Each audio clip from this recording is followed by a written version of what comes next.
Welcome to Penrose Learning, where we make understanding easy. You begin by confirming your source and uploading it. Make sure the file is stable and plays. Once uploaded, pick a caption method, automatic speech-to-text, manual transcription, or an SRT/VTT upload, because each affects accuracy and speed. Start the caption track immediately so timing data attaches as you edit. While you're doing this, set language and encoding options. They determine punctuation and special character handling. After that, proceed to generate or import the initial caption draft so you can refine timing and text. Now you correct timing and readability.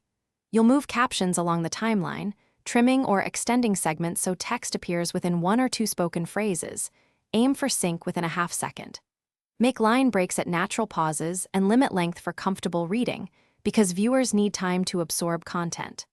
While editing, insert speaker ID and non-speech cues for clarity, and fix misheard words or homophones. Once your edits read smoothly and match the video pace, preview playback to confirm timing across different sections. Finish by exporting the caption file in the format required, SRT or VTT for toggled captions, or burn them into video if you need permanence. Next, test playback on several devices and players, because encoding and player support differ. Make sure punctuation and special characters render correctly. If captions drift or contain errors, trim noisy audio, rerun auto caption with clearer audio, or perform targeted manual corrections for critical lines.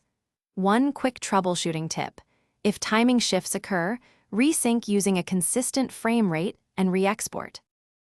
Thanks for watching. If this was helpful, leave a like and consider subscribing. See you next time.